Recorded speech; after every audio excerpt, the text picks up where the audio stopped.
first time here in my channel, please consider giving a like, comment, and subscribe. And hit the notification bell in order for you to get notified whenever I posted up a new vlog, okay? So tara na guys, and start na tayo sa ating cooking tutorial. Pherl TV!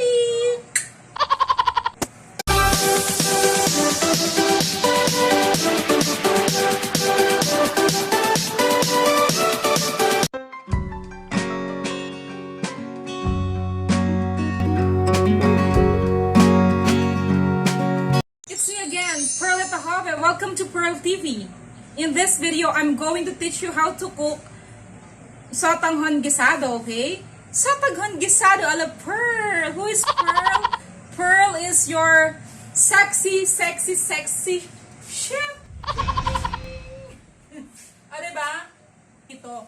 So, I need to wear them like this, okay? Look.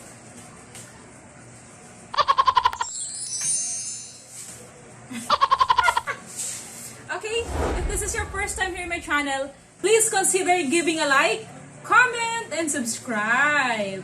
And hit the notification bell in order for you to get notified whenever I posted up a new vlog, okay? So tara na guys, and start na tayo sa ating cooking tutorial. Pherl TV! Ang mga sangkap guys na gagamitin natin, na ihahalo natin sa pagluluto ng sotanghon guisado ay ito lang guys ang ano ko, okay? And then the chicken, breast part, cabbage, okay? Chayote, konti lang, isa lang na maliit. The carrot, ayun, hindi ko siya na-ref kanina after ko may slice kaya it looks like it dries up. And then yung bawang guys, naging brown na, hindi ko na-ref after I slice. And then the onion, okay? Onion. Sibuyas, okay? And then, yan. Black pepper. Ginisa mix. Soy sauce, oyster sauce, and last but not the least, the palm oil, okay? So yun na guys. Mag-ready na tayo ng malinis na kawali, okay? Tapos, let's turn on the flame. Yan. Okay. So, ensure that the pan is hot before pouring our cooking oil. Okay?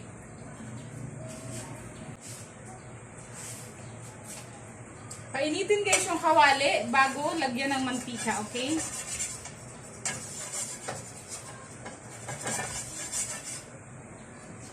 Kapag mainit na yung kawali, we have to what? Put the cooking oil at least 2 tablespoons.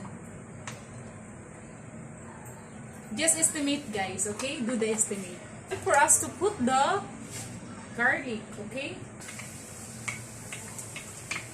Nag-bluish na siya guys kasi hindi ko siya na-ref kanina.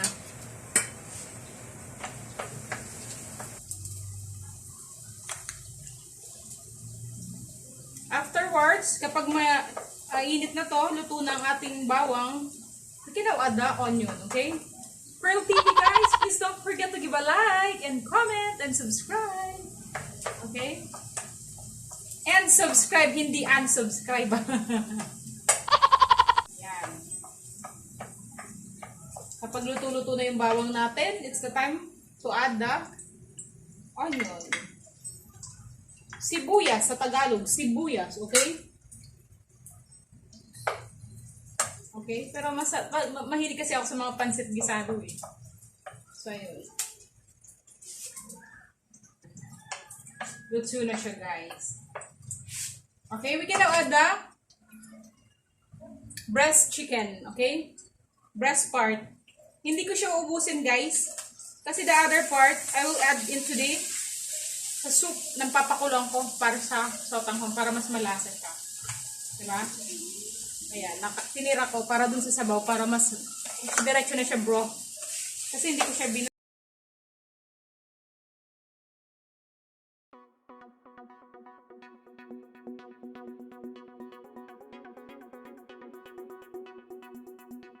the oyster sauce, okay? To make this chicken tastier. The soy sauce, okay? Dito na, gagamitin ko sa serbesa niya, guys. Para hindi siya masobrahan. 1, 2, 3, 4. Okay? So, 4 na takip na ito. Ganyan lang guys sa mga discarding, discarding tamad. Okay? Discarding tamad, tinatamad magkuha ng mga panukat. Okay? Tayo-tayo lang naman. No need the perfect and yung mga bagay-bagay na yan, diba?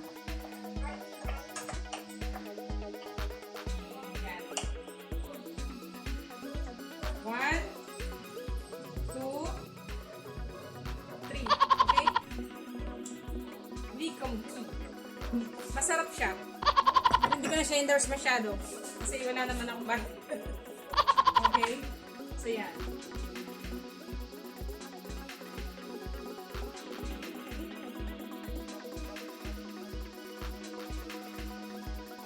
Half of the carrot lang guys ang nilalagay ko kasi masyadong madami to. Okay?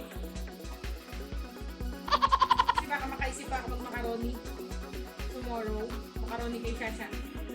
Pag dami nun. Carrot muna lang. Chicken.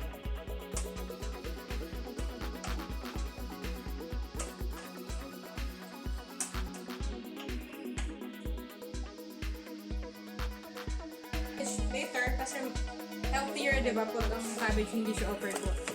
So, most of the time, I did not add cabbage yet when cooking.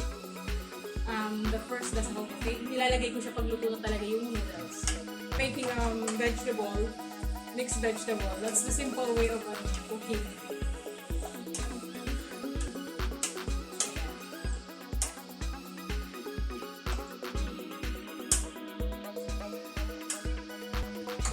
We can get this guys.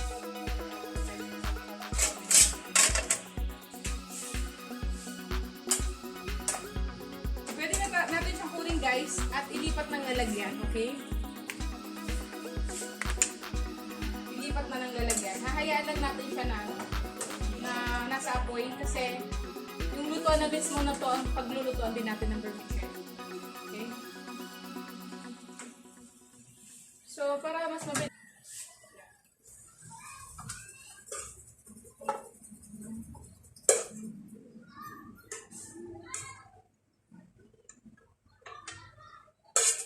Okay. So, yan. Boil na tayo ng water.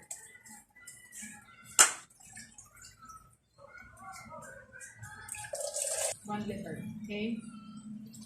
1 liter of water. Pwede na natin ilagay guys yung chicken. Diba? Yung chicken kanina na hindi ko nilagay. Ilalagay ko na dito. Ensure that the chicken is clean enough, okay? And you put a bit of sayote. Yeah.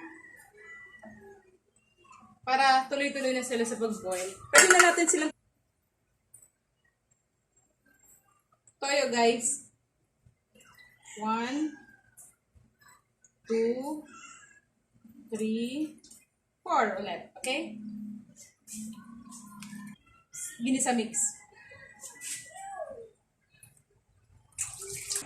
Yan guys, allow that to boil, okay? Papakuloy natin. Nandiyan na guys yung sayote, tsaka yung half of the chicken breast, okay? Ito na yung pansahog natin guys, ayan. Breast part din, tsaka cabbage, tsaka carrot, okay?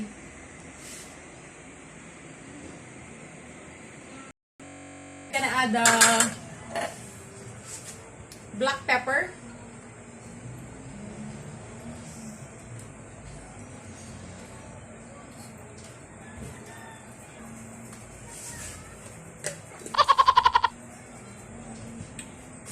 Yeah. No need to add pork cubes or chicken cubes because I already put the breast chicken here, the breast part, okay? It will serve as it will produce a broth, okay? Direct. Ah, Jesus.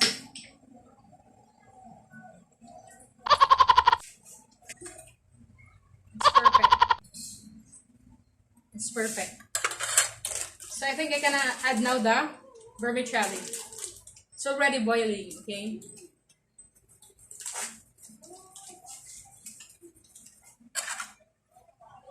Others dip that first into water, but I do not do that thing. I just directly cook the sotanghon and just put it in a boiling water. Like that. It's very easy. It can be easily separated like this.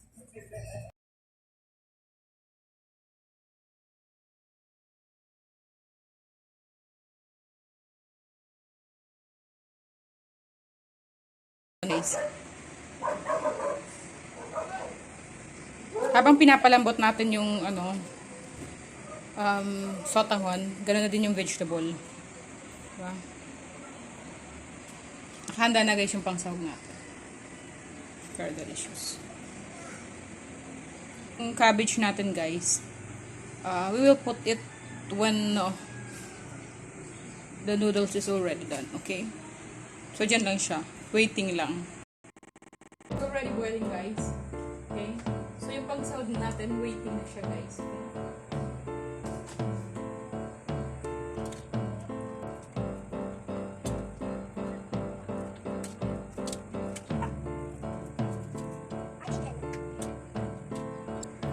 Already done, okay?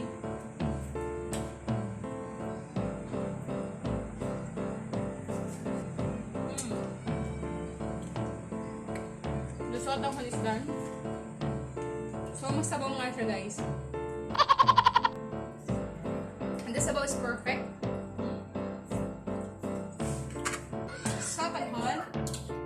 Hindi ko din siya uubusin guys kasi sobrang daming ito. Isang malaking cabbage to guys. So, yan guys. Okay? So, this is very healthy. This will serve as our dinner for tonight. Ng aking kulitin.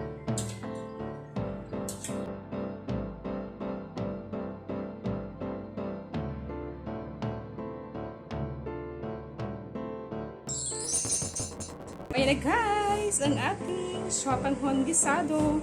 Nakargado ng chicken and kargado ng vegetable. Okay, as you can see, it's really yummy. It's boiling. It's boiling. Okay, we're gonna turn off the flame. Yeah. Guys, please give a like and subscribe and comment and ring the bell button. Bye-bye.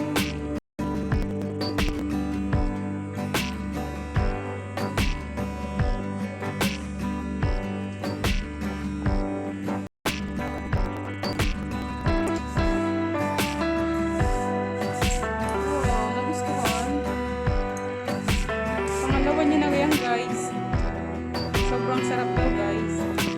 Tama ba? Sabaw-sabaw. Rich in vegetable. Kasi?